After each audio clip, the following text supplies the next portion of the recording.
La récente fête de la Pentecôte m'invite à évoquer l'importance de la vie intérieure, la vie de l'esprit. À l'heure où les outils numériques tiennent une place toujours plus importante dans nos vies et dans notre environnement, il est bon de rappeler un aspect simple mais essentiel de notre existence. C'est toujours en esprit que l'homme se conçoit.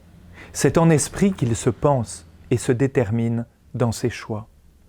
Pour œuvrer à son propre bonheur et non à son malheur, il faut à l'homme de bonnes inspirations, c'est-à-dire l'aide d'un esprit bon, un esprit capable de corriger les déficiences de son esprit malade et apeuré. C'est précisément le sens, à la Pentecôte, du don de l'Esprit Saint.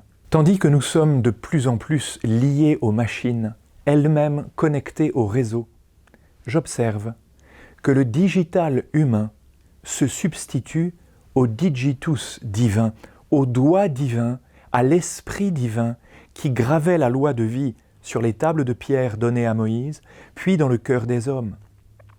Les technologies dictent de plus en plus notre manière de voir et façonnent nos représentations.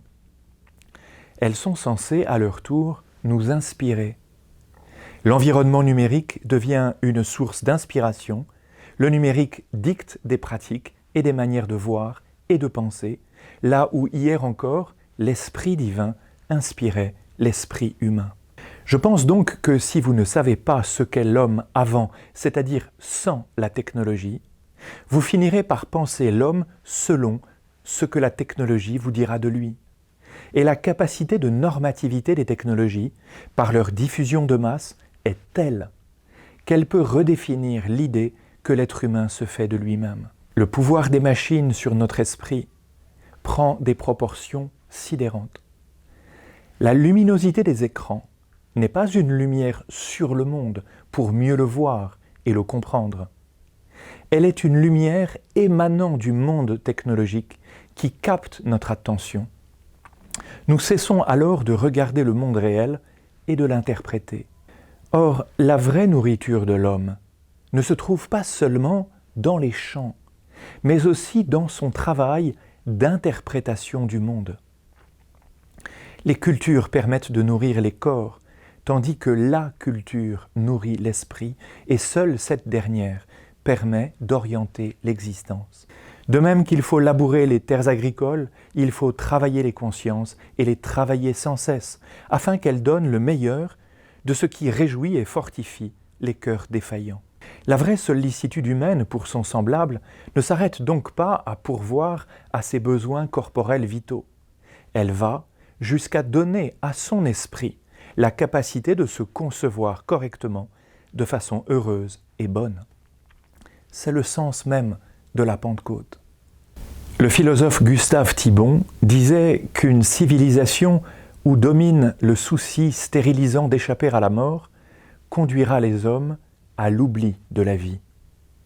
Or, précisément, tout l'effort contemporain consiste à échapper à la mort, à éliminer toute souffrance que nous estimons de moins en moins supportable.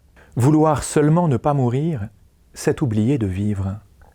Il est donc déjà mort, celui qui a cessé de se penser. Ce serait amputer l'homme d'une part de lui-même que de le priver de son intériorité, de sa quête de sens et de son lien secret à Dieu. L'homme est un être en devenir et il s'accomplit par sa propre aptitude à se penser lui-même. Là où il n'y a plus l'ardeur du devenir, il n'y a déjà plus la saveur du présent. Mais qui se soucie encore aujourd'hui du devenir de l'homme? Qui peut une seule minute se figurer que notre âme pourrait souffrir dans la mort si elle n'est pas apte à rencontrer, à affronter l'irradiante beauté de l'amour? Notre époque semble avoir abdiqué de façon ahurissante l'importance de la vie spirituelle qui participe non seulement au devenir temporel des hommes et des sociétés, mais aussi au devenir des êtres dans la mort. La véritable écologie combat toutes les pollutions, dont les pollutions intellectuelles, rappelait récemment le philosophe Yves Roucaute. Nous sommes bien plus sensible à la toxicité des aliments qui nourrissent nos corps qu'à la toxicité des paroles qui polluent nos pensées.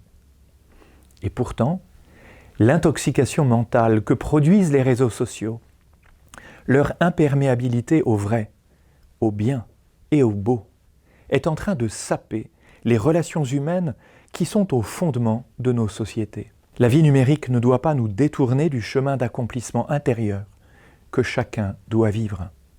C'est le chemin de notre liberté.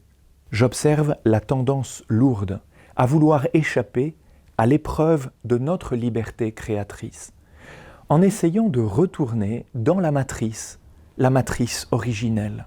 Avec tous ces liens numériques, avec sa dépendance digitale, l'homme connecté essaye de se recréer un cordon ombilical capable de pourvoir à ses besoins humains. La société liquide cherche le liquide amniotique par lequel la vie ne coûte rien, n'exige rien. En préférant la sensation à la réflexion, l'homme moderne ne voit plus combien seule la vie de l'esprit est la voie de son accomplissement.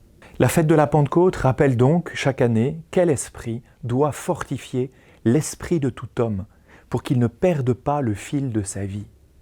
Elle rappelle que l'esprit humain a besoin de la bonne inspiration du Saint-Esprit, capable de le conduire vers la vérité tout entière, vérité sur sa nature divino-humaine et sur sa destinée bienheureuse. La Pentecôte rappelle enfin que l'Esprit Saint vient transfigurer l'homme, tandis que son absence le défigure.